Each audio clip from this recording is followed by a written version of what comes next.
বিসমিল্লাহির রহমানির রহিম। বন্ধুরা, আজ আমরা এমন একটি সত্য ঘটনার কথা বলবো যা কুরআন ও সহিহ হাদিসে স্পষ্টভাবে উল্লেখ আছে। এটি এমন একটি ঘটনা যা শুনলে আপনার হৃদয় কেঁপে উঠবে।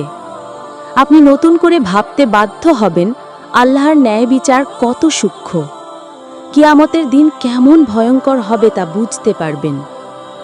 প্রথমেই মনে রাখবেন, কিয়ামতের দিন শুধু মানুষের বিচার হবে না, প্রতিটি প্রাণীরও বিচার হবে।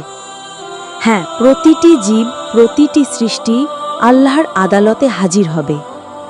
আল্লাহ সুবহানাহু ওয়া তাআলা কুরআনের সূরা আনাম আয়াত ৩৮-এ বলেছেন, পৃথিবীতে চলাফেরা করা কোনো জন্তু নেই আর আকাশে উড়ন্ত কোনো পাখি নেই, তারা সবাই তোমাদের মতোই উম্মত। আমি কিতাবে কোনো কিছুই উপেক্ষা করিনি, অতঃপর তারা সবাই তাদের রবের কাছে সমবেত হবে। এই আয়াত প্রমাণ করে কিয়ামতের দিন জীবজন্তুরাও আল্লাহর সামনে সমবেত হবে। আমাদের প্রিয় নবী মুহাম্মদ সাল্লাল্লাহু আলাইহি ওয়াসাল্লাম এক হাদিসে বলেছেন, তোমরা কি জানো কিয়ামতের দিনে তোমাদের হক আদায় কিভাবে হবে? সেদিন দুনিয়ার শিংবিহীন বকরিকে শিং দেওয়া হবে, আর যে বকরির শিং আছে সে যদি অন্য বকরিকে আঘাত দিয়ে কষ্ট দিয়েছে, সেদিন সেই বকরিও সমান কষ্ট পাবে। হযরত আবু হুরায়রা রাদিয়াল্লাহু আনহু বর্ণনা করেন, কিয়ামতের দিন সমস্ত প্রাণীকে একত্রিত করা হবে, কেউ কাউকে কষ্ট দিলে তার প্রতিফল সঙ্গে সঙ্গে দেওয়া হবে। এমনকি ছোট্ট একটি ইঁদুর যদি অন্য প্রাণীর ক্ষতি করে থাকে, সেটিরও প্রতিশোধ নেওয়া হবে। সব প্রাণীর বিচার শেষ হয়ে গেলে আল্লাহ তাদের সবাইকে মাটিতে পরিণত করে দেবেন।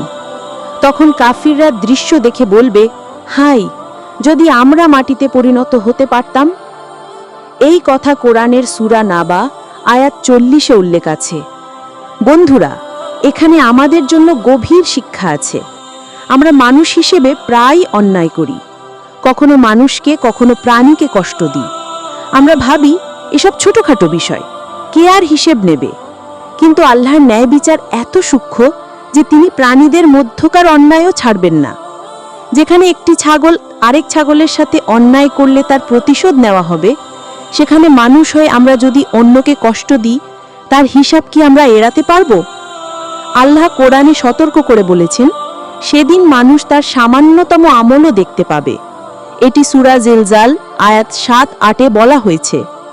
রাসূলুল্লাহ সাল্লাল্লাহু আলাইহি ওয়াসাল্লাম বলেছেন, তুমি যদি একটি বিড়ালকে বেঁধে রাখো, খাবার না দাও, এমনকি বাইরে গিয়ে খাবার সংগ্রহ করতেও না দাও, তাহলে সেই বিড়ালের জন্য আল্লাহ তোমাকে শাস্তি দেবেন। এটি বুখারী ও মুসলিম শরীফের সহিহ হাদিস। তাহলে ভাবুন, যদি একটি বিড়ালের ক্ষুধার জন্য বিচার হয়, তাহলে মানুষের উপর অন্যায় করলে কি শাস্তি হবে? কিয়ামতের দিন মানুষের বিচার শেষ হলে অবিশ্বাসীদের বলা হবে, তোমাদের জন্য জাহান্নামের আগুন প্রস্তুত করা হয়েছে, আজ তোমাদের কোনো শান্তি নেই, তোমরা মাটিতে পরিণত হওয়ার স্বপ্নও দেখতে পারবে না।